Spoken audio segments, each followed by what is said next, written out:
എല്ലാവർക്കും നമസ്കാരം. ഇന്ന് ഞങ്ങളുടെ എല്ലാം പ്രിയപ്പെട്ട യമുന പോൾ മരിച്ച് 22 വർഷം തികയുന്ന ദിവസമാണ്. യമുന പോളെ അക്കരെ കൃഷിക്കാണ് കൊടുത്ത് കുഞ്ചുണ്ണിയേട്ടൻ.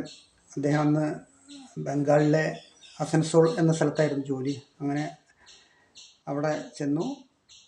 പിന്നെ യമുന പോളുടെ ഏട്ടൻ MP.R. വട്ടേരിപ്പാട്, എൻ്റെ ഏട്ടൻ കുഞ്ഞേട്ടൻ, ഭവദാസൻ, ഹരിയേട്ടൻ, ഞാനും അവസാനം ഒരു 2 കൊല്ലം അവിടെ ഉണ്ടായിട്ടുണ്ട്, 3 തവണയായിട്ട്. അപ്പോൾ യമുന പോളെ സ്മരിക്കുമ്പോൾ കുറേ അധികം കാര്യങ്ങളുണ്ട്. കാരണം അത്രയും നല്ലൊരു വ്യക്തിത്വമായിരുന്നു യമുന പോൾ. അപ്പോൾ യമുന പോൾ നാട്ടിൽ വരുമ്പോൾ കുഞ്ചുണ്ണിയേട്ടൻ്റെ ഒപ്പം കൂടി വരുമ്പോൾ ഞാനാണ് പെട്ടിക്കാരനായിട്ട്. കുഞ്ചുണ്ണിയേട്ടൻ വിളിക്കുക, പെട്ടിക്കാരൻ പോരില്ലേ വെച്ചാൽ എല്ലാ സ്ഥലത്തേക്കും കൊണ്ടുപോകും. ബന്ധുജനങ്ങളുടെ അവിടേക്കൊക്കെ വന്ന യാത്ര ഉണ്ട്. എല്ലാ സ്ഥലത്തേക്കും ഒരുവിധമൊക്കെ എത്തിയിട്ടുണ്ടെന്ന്. ചിലപ്പോൾ ഇവിടെ വന്ന ഒരു 2 ദിവസം താമസിച്ച് സിനിമയ്ക്ക് പോകാറുണ്ട്. സിനിമയ്ക്ക് കുന്നംകുളത്തേക്കോ ഗുരുവായൂർക്കോ എരുമപ്പെട്ടിക്കാണ് കൂടുതൽ. അപ്പോൾ ഒരു കമ്പനിയാണ് അദ്ദേഹം. പിന്നെ അവിടെ ചെന്ന സമയത്ത്, ഞാൻ അവിടെ ഉള്ള സമയത്ത് ഒരു രസകരമായിട്ടൊരു സംഗതി യമുന പോൾ പറഞ്ഞു കേട്ടതാണ്.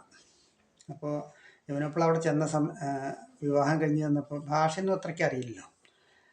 അപ്പം ഉള്ള ഭാഷയൊക്കെ വെച്ചിട്ടിങ്ങനെ പറഞ്ഞു. അപ്പോൾ അടുത്ത വീട്ടുകാരോ അല്ലെങ്കിൽ ആദ്യം കണ്ടെത്തിയ ഫ്രണ്ട്സൊക്കെ അവർ പറഞ്ഞു പച്ചക്കറികൾ എന്താ. അപ്പോൾ ഒരു പച്ച നിറത്തിലൊരു കായുണ്ട്, അത് നല്ല വില കുറവുള്ള സാധനമാണ്, അത് ഉപയോഗിക്കാം. അപ്പോൾ യമുന പോൾ എന്താണെന്ന് സാധനം അറിഞ്ഞില്ല. അതൊന്നും ഞങ്ങൾ ഉപയോഗിക്കാറില്ല എന്നൊക്കെ പറഞ്ഞതായി. പിന്നെ അവിടെ വലിയ മാർക്കറ്റ് ഉണ്ട് പച്ചക്കറികളിലെ. ഞാൻ കണ്ടിട്ടില്ല അത്രയും വലിയ മാർക്കറ്റ് എവിടെ. അതിൽ ചെന്ന് നോക്കിയപ്പോഴാണ് ഇവർ ഈ പറഞ്ഞ സാധനം എന്ന് വെച്ചാൽ ഓമക്കായ. ഈ ഓമക്കായ എന്ന് പറഞ്ഞ സാധനം ഇവിടെ അക്കാലത്ത് 365 ദിവസം ഓമക്കായ ഉപ്പേരിയും കൂട്ടാനുമാണ് പതിവ്. അപ്പോൾ ഈ അറിയാതെ കണ്ടാണ് ഈ ഓമക്കായ ആണെന്ന് ധരിക്കാതെ കണ്ട് ഉപയോഗിക്കുന്നില്ല എന്ന് പറഞ്ഞു എന്ന് യമുന പോൾ എപ്പോഴും നല്ല രസമായിട്ട് പറയാറുണ്ട്. പിന്നെ യമുന പോളുടെ പാചകത്തിൻ്റെ സ്വാദും ഒരു ടേസ്റ്റും കാര്യങ്ങളൊക്കെ വളരെ ഇതാണ്. എനിക്ക് ഏറ്റവും ഇഷ്ടപ്പെട്ട ആലു പൊറോട്ടയാണ്. അങ്ങനെ ഒരു ആലു പൊറോട്ട ഞാൻ പിന്നെ കഴിച്ചിട്ടില്ല. നല്ല കൽക്കരി ആയിട്ടുള്ള അടുപ്പാണ്.